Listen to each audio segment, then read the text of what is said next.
Ma'am ਤੁਸੀਂ ਪੰਜਾਬੀ ਬਹੁਤ ਸੋਹਣੀ ਬੋਲਦੇ ਹੋ। Thank you. ਪੰਜਾਬੀ ਸਿੱਖੀ ਹੈ। ਮੈਂ ਐਕਚੁਅਲੀ ਉਹੀ ਜਾਣਨਾ ਚਾਹ ਰਿਹਾ ਸੀ। ਤੁਸੀਂ ਬੌਰਨ ਐਂਡ ਬ੍ਰੌਟ ਅਪ ਪੂਰਾ ਕੈਨੇਡਾ ਦੇ ਵਿੱਚੋਂ, ਪੰਜਾਬੀ ਮੈਂ ਫੀਲ ਕਰ ਰਿਹਾ ਕਿ ਜਿਵੇਂ ਪੰਜਾਬ ਦੇ ਵਿੱਚ ਅਸੀਂ ਇੱਥੇ ਇੰਡੀਆ ਦੇ ਵਿੱਚ ਬੋਲਦੇ ਹਾਂ ਜਾਂ ਗੱਲ ਕਰ ਰਹੇ ਹਾਂ, ਮੈਂ ਜਿਹੜੇ ਬਹੁਤ ਬਹੁਤ ਟੈਕਨੀਕਲ ਜਾਂ ਗੂੜ ਸ਼ਬਦ ਹੁੰਦੇ ਨੇ ਪੰਜਾਬੀ ਦੇ, ਮੈਂ ਉਹ ਇਸਤੇਮਾਲ ਕੀਤੇ। ਤੁਸੀਂ ਬੜੇ ਈਜ਼ਲੀ ਉਸ ਦੇ ਉੱਤੇ ਰਿਐਕਟ ਕੀਤਾ। ਥੋੜਾ ਜਿਹਾ ਰਾਜ਼ ਦੱਸ ਦਿਓ ਕਿ ਪੰਜਾਬੀ ਸਿੱਖੀ ਹੈ ਜਾਂ ਪਰਿਵਾਰ ਦੇ ਵਿੱਚ ਬੋਲਦੇ ਨੇ ਜਾਂ ਬੋਲਦੇ ਕਿਵੇਂ ਪੂਰਾ ਇਹ।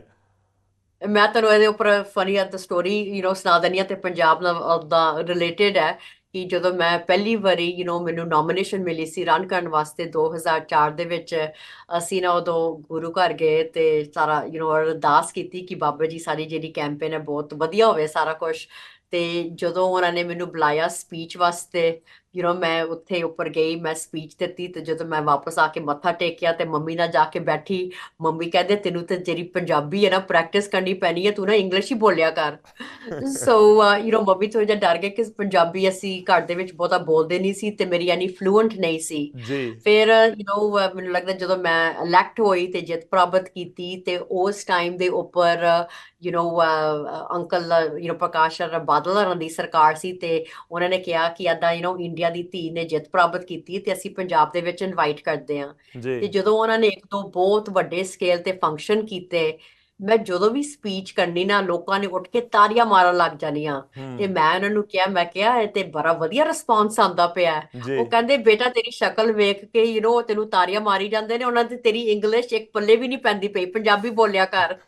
ਸੋ ਉਸ ਤੋਂ ਬਾਅਦ ਮੈਂ ਪੰਜਾਬੀ ਫਲੂਐਂਟਲੀ ਬੋਲਣਾ ਸ਼ੁਰੂ ਕੀਤੀ। ਜੀ। ਐਂਡ ਖਾਸ ਕਰਕੇ ਜਿਹੜਾ ਮੇਰਾ ਬਰੈਂਪਟਨ ਦਾ ਹਲਕਾ ਸੀ, ਉਹਦੇ ਵਿੱਚ ਬਹੁਤ ਸਾਰੇ ਬਜ਼ੁਰਗ ਸੀ ਤੇ ਬਜ਼ੁਰਗਾਂ ਨੂੰ ਤੇ ਇੰਗਲਿਸ਼ ਬੋਲਣੀ ਨਹੀਂ ਆਉਂਦੀ। ਸੋ ਹੂੰ। ਮੈਂ ਉਹਨਾਂ ਨਾਲ ਉਹਨਾਂ ਦੀ ਬਹੁਤ ਮਦਦ ਕੀਤੀ ਹੈ, ਸਪੋਰਟ ਕੀਤੀ ਹੈ, ਉਹਨਾਂ ਦੀ ਹੈਲਪ ਕੀਤੀ ਹੈ। ਤੇ ਫਿਰ ਜੀ। ਉਹਨਾਂ ਨੇ ਜਦੋਂ ਵੀ ਮੇਰੇ ਨਾਲ ਆ ਕੇ ਬਹਿਣਾ, ਅਸੀਂ ਪੰਜਾਬੀ ਦੇ ਵਿੱਚ ਗੱਲਬਾਤ ਕੀਤੀ ਤੇ ਮੈਨੂੰ ਪਤਾ ਲੱਗਾ ਕਿ ਉਹਨਾਂ ਨਾਲ ਕਨੈਕਸ਼ਨ ਬਣਾਉਣਾ ਬਹੁਤ ਜ਼ਰੂਰੀ ਹੈ।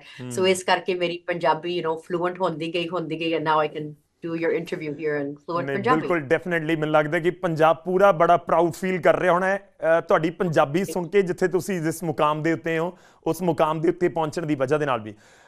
ਰੂਬੀ ਜੀ, ਬਹੁਤ ਸਾਰੇ ਸਾਡੇ ਦਰਸ਼ਕ ਐਸੇ ਹੈਗੇ ਨੇ ਜਿਹੜੇ ਕਿਉਂਕਿ ਨਿਊਜ਼ 18 ਪੰਜਾਬ ਨੂੰ ਪੂਰੇ ਦੇਸ਼ ਦੇ ਵਿੱਚ ਦੇਖਿਆ ਜਾਂਦਾ ਹੈ, ਤਾਂ ਮੈਂ ਥੋੜੇ ਸਵਾਲ ਤੁਹਾਡੇ ਤੋਂ ਹਿੰਦੀ ਦੇ ਵਿੱਚ ਵੀ ਜਾਣਨਾ ਚਾਹ ਰਿਹਾ ਹਾਂ।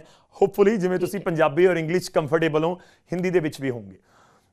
मेरा सवाल आपसे ये है कि इस समय दुनिया में बहुत सारे देशेज इकोनॉमिक क्राइसिस से गुजर रहे हैं।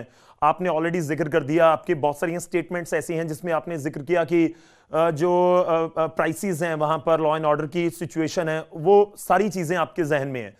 इलेक्शन में आपका एग्जैक्टली एजेंडा क्या रहेगा? इलीगल माइग्रेंट्स, या फिर लॉ एंड ऑर्डर के इश्यूज, या फिर ये इकोनॉमिक क्राइसिस, या एग्जैक्टली किसके ऊपर आप ज़्यादा फोकस कर रहे हैं पूरे कनाडा के इलेक्शंस में? हमारी जो इलेक्शन कैंपेन है, हमने वो इशू जो है रेज की है जो लोगों को सारे कनाडा में उनको दुख पहुंच रहा है, उनको मुश्किलें आ रही हैं, उनको चैलेंजेस हो रही हैं। हमारे जो इश्यूज हैं, जो जिसकी मैं आवाज उठा रही हूँ, वो जी। हमारी आवाज नहीं है, वो लोगों की आवाज है जो कनाडा में रहते हैं, जो उनको डे टू डे प्रॉब्लम्स आती हैं। जी। हमारा जो एजेंडा होगा, कनाडा की प्राइम मिनिस्टर हमारी इलेक्शन होके जी। हमारा जो एजेंडा होगा कि जो लोगों की आवाज कैसे उठाऊं, उनको जो उनकी जिंदगी है, जो उनकी लाइव्स है, जो हमारा देश है, हम उनको कैसे अच्छा बनाएं। सो हम्म। हम एक दो चीजें में काफी इंपॉर्टेंट चल रही है कनाडा में। पहली बात तो ये है जो घर की प्राइसेस है, जी। उनकी प्राइसेस जो है इतना इंक्रीज हो गया घर की प्राइसेस की कि आम जो लोग हैं वो घर ही नहीं खरीद सकते। वो हम्म। काम भी करते हैं, मेहनत भी करते हैं, सब कुछ करते हैं पर उनके पास इतने पैसे ही नहीं है कि वो इतनी घर की प्राइसेस ऊपर चली गई हैं। वो प्राइसेस जो है अनअफोर्डेबल जो प्राइसेस हैं जी। घर की। हमारा एक मुद्दा होगा कि उनको मदद करने के लिए तो पॉलिसीज बनाने के लिए कि सब लोग जो भी कोई घर चाहता है कनाडा में कि उनको घर मिले। जी। दूसरा जी। हमारा जो फोकस होगा, एक तो आपने बोल ही दिया कि जो हमारी इकोनॉमिक सिचुएशन है कनाडा में, जी। सब चीजें इतनी महंगी हो गई है। हम देखते हैं कि कोई ग्रोसरी भी लेने जाता है, कोई कोई दूध का डब्बा लेने जाता है, कोई ब्रेड भी खरीदने जाता है, जो हम्म। प्राइसेस पहले ਪਹਿਲੇ ਥੀ ਤੇ आज है डबल, एक गुना दूस गुना इंक्रीज हो गया उसके प्राइसेस का। जी तीसरा जो है, हम देखते हैं कि इतनी महंगाई हो गई है सब चीजें के लिए। मैंने कल ही अनाउंसमेंट की है कि जब मैं प्रधानमंत्री बनूंगी, जी जो फ्यूल की प्राइसेस है, जो गैस की प्राइस है, जो लोग गैस डालते हैं, जी बच्चे डालते हैं, बुजुर्ग डालते हैं, परिवार डालते हैं, मैंने ये वादा किया लोगों के साथ कि प्रधानमंत्री होके मैं वो जो गैस की प्राइस है हम उनको लेस लेके आएंगे, तो उसके जो टैक्स है जी उसको रिड्यूस करेंगे। हम्म। मैम तीसरा जो हम काम कर रहे हैं वो है क्राइम्स, लॉ एंड ऑर्डर में। जी काफी यहाँ पर क्राइम जो रेट है काफी इंक्रीज हो गया है। जी तो मैंने ये बोला कि कोई भी यहाँ पर कोई क्राइम करेगा उनको टाइम करना पड़ेगा जेल में। सो हम्म ऐसे ही हम एक सख्ती बरतेंगे, हम उसको स्ट्रिक्ट करेंगे, जी तो हम ऐसे ही इंश्योर करेंगे कि हमारा जो देश है लोगों के लिए हम सेफ रहे। हम्म ते अखीरले में जिदा आपने टच किया था कि हमारी जो इकोनॉमिक सिचुएशन है, जी हमारे जो अमेरिका में प्राइम प्रेसिडेंट है डोनाल्ड ट्रम्प, जी उन्होंने ये बोला कि कनाडा के ऊपर एक 25% का टैरिफ का टैक्स लगेगा। जी हमने ये देखा कि इसमें कि कभी भी कनाडा को आगे आने सालों में कभी एक देश के ऊपर डिपेंड नहीं होना चाहिए। ठीक सो है हमारा एक ये भी मिशन होगा प्रधानमंत्री होके कि हम कनाडा के जो रिलेशंस है जी ट्रेड में, इकोनॉमिक में, जी हम उनको बाकी देशों के साथ उनको ज्यादा बढ़ाएंगे, अच्छे करेंगे, तो इंक्रीज करेंगे। सो काफी सारे चैलेंजेस हैं एंड हमारे पास काफी एक्सपीरियंस है, एक डॉक्टर होने के नाते, एक बिजनेस वुमन होने के नाते, एक 3 बारी संसद के मेंबर होने हम्म। के नाते, कि ये जितनी भी इश्यूज हैं हम उनको एड्रेस कर सके।